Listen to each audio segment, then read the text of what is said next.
Hey everyone, welcome to today's edition of One Single Story, where each weekday we offer a brief lesson from a section of today's reading, and then we examine a single relevant question that passage points us to. Today I'm joined by Chris Rexroad, and we're looking at a passage from Job chapter 29. Many students of the book of Job recognize that Job was sinking into depression. This is a common conversation today about depression. There are several indications in chapter 29 and 30 that Job was dealing with depression. And this cycle of depression leads up to Job's concluding remarks in chapter 31, where he'll make one last protest of innocence.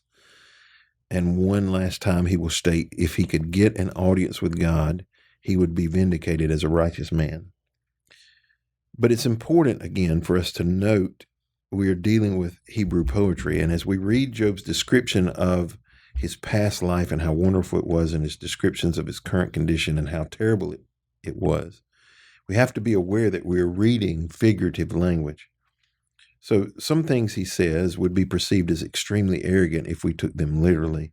More than likely, Job's figurative expressions are exaggerations, which are both poetic language and indicators of depression. Since people who deal with depression, not necessarily the clinical diagnosis, often speak in exaggerated descriptions. These observations are not intended to minimize Job's suffering. He certainly had factual reasons for being discouraged and sad. However, we can't deny that this great example of faith had to fight with discouragement, just as any other believer has to fight or wrestle with discouragement. And here are some indicators that Job might have been struggling with depression. Verse 1 says he's wishing for the past, or that's what we derive from it. 1 through 5 describes God's attitude toward him as if it had changed. He said, God used to take care of me, he used to guide me, he used to be with me. Job seems to be interpreting his current circumstances as indicators that God had somehow changed his opinion and attitude toward Job. And we have to be aware of this temptation as well as believers, that somehow God somehow changed his opinion and attitude toward us. We also see him exaggerating how great the past was. A sure indication that Job is exaggerating the past is found in verse 6. He poetically states that his steps were a wash in cream, and that even rocks gushed out of olive oil. Verse 7 through 10, he says, everybody honored me. Verse 11, everybody loved me. I was a blessing to those who were less fortunate. Job speaks as if he was this major social influencer and change agent. He talks about orphans and widows, the blind and the lame, the poor and the stranger, the oppressed. He says, my advice and approval meant so much to other people. In verse 18 to 20, he talks about how life is a disappointment. He said he thought he would die old, full of days, surrounded by family who loved him and having new strength and new honors bestowed upon him every day. It was this poetic way of saying, this is not how I thought my life would turn out. It also contains this hint that he does not expect his life to ever improve. So he says, I didn't think it was going to be this way. I never thought at the end of my days this was how life was going to turn out. And I don't know that it's going to get any better. So, Chris, one of the questions I want to start with is, what does it mean to you to know that Job, who in general is upheld in Scripture as this great man of faith, an example of faith? What does it mean to you to know that Job struggled with depression? For me, it makes him far more relatable and humanized to know that he was going through this. And I mean, rightfully so. I mean, if you pretty much have everything that you love and that you worked for ripped away from you in one day, and you're constantly waiting to see why this is going on, what God has in store for you, and then you've got your friends basically saying that you must have some sort of hidden sin, and you've got your wife telling you to curse God and die. I mean, you can kind of understand where he's at. He's probably feeling incredibly lonely at this point, and waiting for God. But for me, I mean, because I've gone through bouts of depression and everything. And when at first you don't really understand what they are, you just think that they're moods or just seasons of not feeling well or unambitious. But you can easily get into this funk of thinking that everything's just going to go downhill. You're never really going to get out of this. And you are always looking back at the past, at mistakes or what you could have done different. And you really get hounding on yourself in these things. So to know that he had gone through some of those things and he upheld scripture um, and lived still a righteous life with all that going on around him gives me hope. And I'm sure with other people that have dealt with it, gives them that hope too, that it's not a sign that you're weak or it's not a sign that you're a failure. I think one of the struggles, modern um, stigmas with mental health, is that something's wrong with you. Mm-hmm. And clearly, we have a man of great faith and integrity who is wrestling through some of those issues. I don't believe I've ever wrestled with what would be described as clinical depression. I've had, and I would describe them more as moments. And when I say moments, a day, 2 days, where things were not where they needed to be, Right. But um, some of that is probably also personality driven, how we respond to those things. And that's the thing I would say, is that all of us are made up different. I see Mm-hmm. people who, there are things you can't explain other than genetics, right? You Sure. can see people who live extremely healthy lives and die at an early age. Mm-hmm. And you can see other people who eat whatever they want to. My boys just lost a grandfather from their mother's side, and his mom had fantastic genes and took care of herself, and she lived. I want to say she lived like 93, and he spent a lot of time drinking, smoking 2 or 3 packs a day for decades, and he made it to 84. And I told him a long time ago, I was like, you can thank your mom. I Yeah, was like, right. My grandfather, he was not a drinker or a smoker on my mom's side. And they have pretty strong genetics. He and my grandmother did. He was 84, cutting wood with a chainsaw, "Mhm, had a heart attack, sat down beside the wood pile, turned the chainsaw off, and died just like that. wow, Um, but he ate whatever he got ready. mm, A lot of pork, if he, biscuits every day, homemade biscuits every day. Not there was no such thing as a day without homemade biscuits, mm, right? He ate whatever he wanted, and he lived 84. I see other people who are eating carrots and broccoli 24/7, and they don't make it past 60. yeah, Some of that's genetic. So the same is true of mental health. yeah, Some of it is genetic makeup.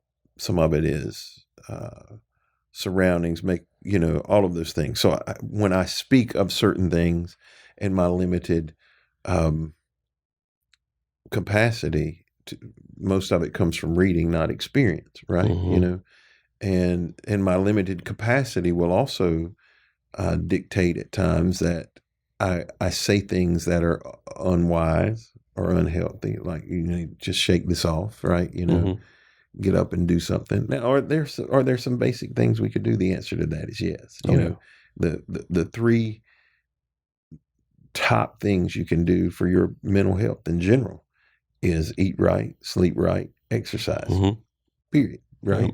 Those three things.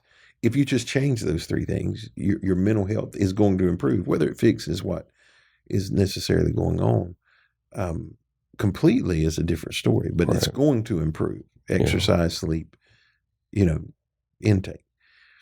But Job here is wrestling with this, and we find him being what would we don't know what he ate. They partied for weeks at the time, so mm, he's not likely, eating carrots at the party all the yeah, time. So, or drinking water. yeah, Um, the um, he's this righteous man who is wrestling with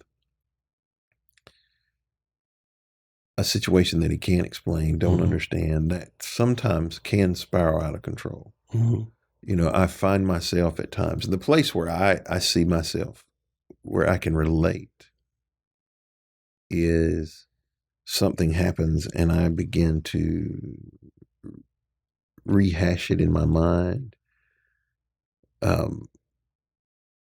let it roll over and over again. And it's the thing that is on my mind when I go to sleep. When I wake up in the middle of the night, it's really irritating. And, I'm thinking better ways. If I ever see them again, like, I'm going, this is what they need to know, rehoning the arguments, defending myself. And,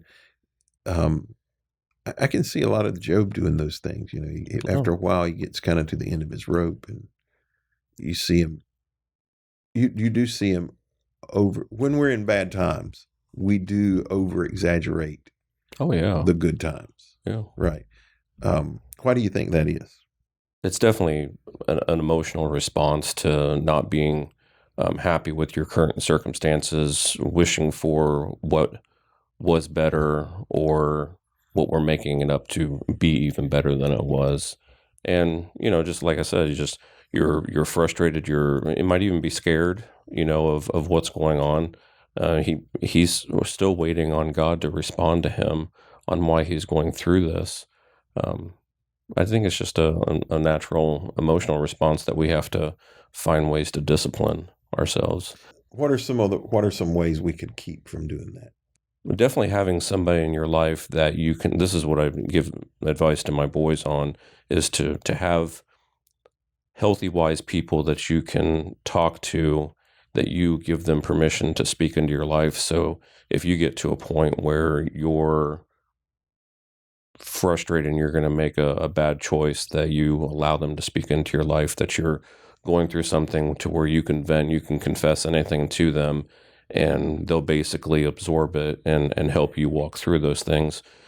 Places where you put yourself to be very vulnerable, to have that in your life. And then, like what you talked about before, is about managing your daily life to help promote healthy physical and mental well-being. I mean, Right. I sometimes, beyond what you just said right there, when I talk to people that are going through struggles, I just remind them there's things that you can do every day to help yourself out, and a lot of times I just like, hey, you might just need to sit down and just watch a hilarious movie. That might be your best prescription for today to just kind of help yourself out. One of the best tools I use is journaling. And in bad times, I can go back and read about times that I thought were really, really good and realize they weren't quite as good as I thought they Right. were. But in good times, I can go back and read about bad times to remind me that it can come at any other time. So it gives me a better perspective, because if you're doing the writing every day, you're going to speak, you're going to have a better recollection of it, because our brain naturally forgets. It intends to forget. Our brain, what scientists tell us is that we go to one extreme or the other in our memory. It is way better than it really was, or it's way worse than it really was. It's kind of like, we talk about things like the good old days, right? Or make America great again. This isn't a political statement. It is just, the genius of that is, what people do when they hear that is they go back to the best time they ever had in their life. And that's when they want it to be. But it's different for all of us. It's different for everyone, yeah. Right. It's different for all of us. Yeah. And what would yours be? What era? The 80s. 80s? Okay. Yeah. Yeah, late 80s would be mine too. Yeah. Well, I'm a little bit older than you, so it'd probably be before that, 1980 to 1988. So I would have been 13 to 21. Yeah. So in that time, I would have graduated. I got married for the first time during that period of time. And I graduated from high school, went to college.